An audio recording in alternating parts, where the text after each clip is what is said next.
নমস্কাৰ বন্ধু বান্ধৱসকল, কি খবৰ? আশা কৰোঁ সকলোৰে চাগে ভাল, মোৰো ভাল। আজি অন্য এটা টপিক লৈ পেলাই আপোনালোকৰ ওচৰলৈ আহিছোঁ। আশা কৰোঁ চাই ভাল পাব। টপিকটো মানে কি হ'ল, মোৰ ব্যক্তিগতভাৱে মোৰ জীৱনত প্ৰভাৱিত কৰা টপিক এইটো। কেতিয়াবা শুনিছেনে নাই নাজানো, এইটো পাৱাৰ অফ ইউনিভাৰ্ছ বুলি কয়, ল অফ এট্ৰেকশ্যন। ল অফ এট্ৰেকশ্যন বুলি এটা বস্তু আছে, আপোনালোকে হয়তো কেতিয়াবা ইউটিউবত দেখিব পাৰে, নতু মোবাইল চুবলৈ পাব পাৰে, ফেচবুকে। ইয়াৰ মানে law of attraction power of ইউনিভাৰ্ছৰ এটা বেলেগ এটা শক্তি আছে, যিটো শক্তি নেকি মোৰ জীৱনতো প্ৰভাৱিত কৰিছে, এতিয়ালৈকে কৰি আছে আৰু আগলৈও কৰি যাব বুলি মই আশা ৰাখোঁ। গতিকে আজি আহক আমি ইয়াৰ ওপৰতে অকণমান বিশদভাৱে ক'বলৈ চেষ্টা কৰিছোঁ। আশা কৰোঁ চাই ভাল পাব। আহক আজি ভিডিঅ'টো আমি আৰম্ভ কৰি পেলাই। আপুনি বাৰু ভাবিছেনে বা আপোনাৰ মনলৈ এনেকুৱা ভাৱ আহিছেনে যে কিছুমান মানুহে যে আপোনাৰ ইমান সোনকালে আশাটো পূৰণ হয়, যি বস্তুকে বিচাৰে মানে তেখেতসকলে ইমান সোনকালে পায়, ইয়াৰ আঁৰৰ ৰহস্যটো কি বাৰু? আজিলৈকে কেতিয়াবা মনলৈ হ'লেও এবাৰ হ'লেও ভাৱ আহিছেনে? আজিলৈকে মোৰ আহিছিলে, মানে সেইটো কাৰণে মই এই ভিডিঅ'টো বনাইছোঁ। ভিডিঅ' বনোৱাৰ উদ্দেশ্যটো এইটো, মোৰ আহিছিলে। তাৰপিছতে সেইটো কাৰণে মই কি হ'ল, কিছুমান মই পালোঁ, এই টপিকটোৰ ওপৰত পালোঁ পঢ়িবলৈ। তাৰপিছতে সেই টপিকটোৰ ওপৰত লাগি প্ৰায় মই নিজেও সুখী আৰু মই সফল হৈ গৈ আছোঁ লাহে লাহে। গতিকে মই আপোনালোকৰ লগত এই কথাখিনিকে শ্বেয়াৰ কৰিবলৈ বিচাৰিছোঁ। এতিয়া কওকচোন, কেতিয়াবা ভাবিছিলে যে এনেকুৱা ধৰণৰ হয় বুলি? এই যে ইউনিভাৰ্ছ, বিশ্ব ব্ৰহ্মাণ্ডই, এই যে ইউনিভাৰ্ছ মানে বিশ্ব ব্ৰহ্মাণ্ড, এই বিশ্ব ব্ৰহ্মাণ্ডখনে যিটো শক্তি আছে, ইউনিভাৰ্ছেই তেওঁলোকক এই ৰাস্তাটো আপোনা আপুনি দিয়ে। গতিকে ইউনিভাৰ্ছৰ পৰা আমি প্ৰথমতে কিবা এটা বস্তু পাবলৈ হ'লে কি, প্ৰথমতেই ইউনিভাৰ্ছক আমি, বিশ্ব ব্ৰহ্মাণ্ডক আমি ধন্যবাদ দিব লাগিব। হয়, আৰু সেইটোকে কি বুলি কয়?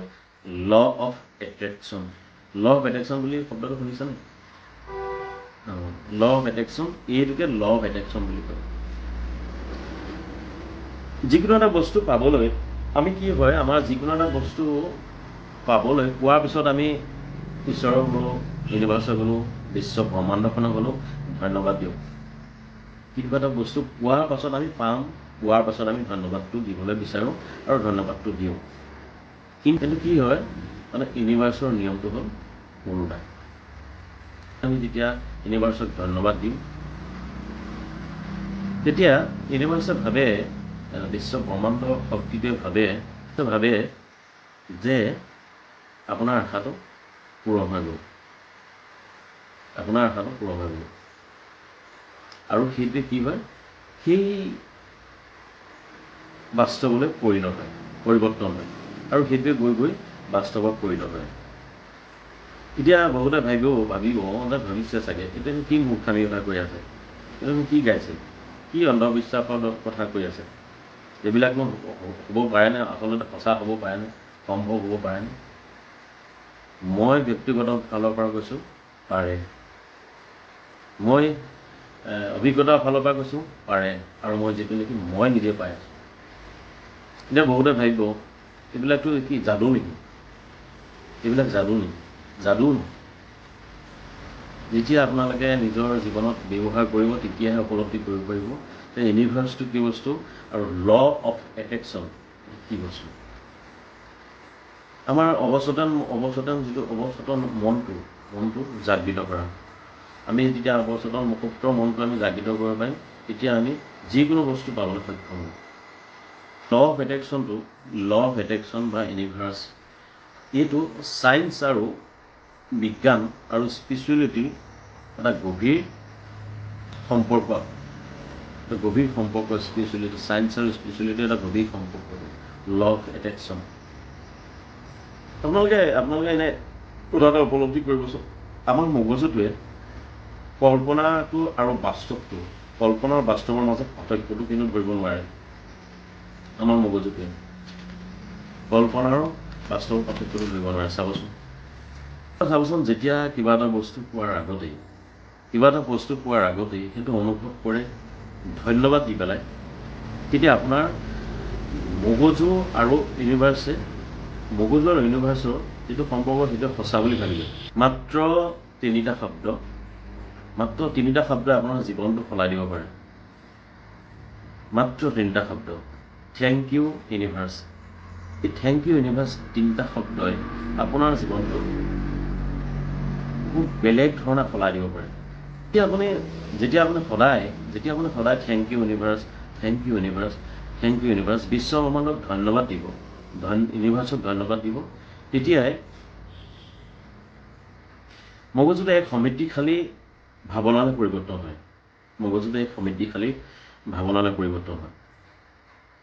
এতিয়া এইটো কি বুলি ক'ম, এইটো চায়েন্সৰ মানে এটা উৰ্জা, এইটো শক্তি, মানে চায়েন্সৰ মানে এটা শক্তি, উৰ্জা। যেতিয়াই এই উৰ্জাটো বাঢ়িব তেতিয়াই মানে ইউনিভাৰ্ছে সেইটো লেভেলত বস্তু দিবলৈ আৰম্ভ কৰি দিয়ে। যেতিয়া উৰ্জাটো বাঢ়িব তেতিয়াই আমাৰ মনৰ উৰ্জাটো বাঢ়িব, তেতিয়াই ইউনিভাৰ্ছে সেইটো লেভেলতে বস্তু দিবলৈ আৰম্ভ কৰে। ধৰি লওক আপুনি যেনিবা কিবা এটা কামত সফলতা বিচাৰিছে, কামটো কৰিলে এতিয়া সফলতাটো বিচাৰিছে। সফলতা আমাৰ মানুহে কেনেকৈ বিচাৰে? প্ৰায় মানুহে বিচাৰে এতিয়া কামটো হ'বনে নাই, এতিয়া কামটো ফল পামগৈ নে নাই, সফল যদি নহওঁ তেতিয়া কি হ'ব, আমাৰ এইটো ভাবে। প্ৰায় মানুহে এনেকেই ভাবে। কিন্তু ইয়াৰ পৰিৱৰ্তে আজিৰ পৰা আপুনি ভাবকচোন যে মই যিটো কাম কৰিছিলোঁ সেইটো মই আগতেই সফল হ'লোঁ। পজিটিভকৈ ভাবকচোন, সকলো কথা পজিটিভকৈ ভাবক যে থেংক ইউ ইউনিভাৰ্ছ, মই যিটো কাম হাত দিছিলোঁ সেইটো মই আগতেই সফল হৈ গ'লোঁ। ধন্যবাদ ইউনিভাৰ্ছ, ধন্যবাদ বিশ্ব ব্ৰহ্মাণ্ড, থেংক ইউ ইউনিভাৰ্ছ। ধৰি লওক আগতেই ভাবি লয় যে মই সফল। এতিয়া আপোনাৰ চিন্তাটো বদলি হ'ব, ভাৱনাটো বদলি হ'ব, আৰু ভাৱনাটো বদলি হোৱাৰ লগে লগে আপোনাৰ বাস্তৱলৈ পৰিণত হ'ব। এইটোৱে ল অফ এট্ৰেকশ্যনৰ মূল মন্ত্ৰ।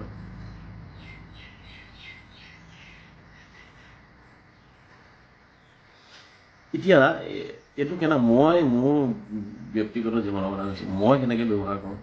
মই তেনেকৈ ভাবোঁ, আজি মই 2-3 বছৰৰ পৰা ল অফ এট্ৰেকশ্যনৰ লগত মই জড়িত, গতিকে মই মোৰ অভিজ্ঞতাৰ ফালৰ পৰা কৈছোঁ কথাখিনি। আৰু কি হয়, এইটো কেনেকৈ কৰে, কামটো কেনেকৈ কৰিব। ৰাতিপুৱা ধৰক শুই উঠিলে আপুনি ক'লে, ৰাতিপুৱা শুই উঠি বিচনাতে ক'লে যে thank you universe, thank you universe, thank you universe, মোৰ সকলোখিনি আশা পূৰণ হৈ গ'ল, মই এতিয়া বৰ্তমান এটা সুখী জীৱন কটাই আছোঁ। তাৰপিছতে ৰাতি কওক, ৰাতি শোৱাৰ আগতে কওক যে থেংক ইউ ইউনিভাৰ্ছ, মোৰ জীৱনটো আচৰিতভাৱে চমৎকাৰ হৈ গৈছে, মই যি বিচাৰিছোঁ সকলো পাইছোঁ, মই আগতেই সফল। Thank you universe, thank you universe, thank you universe.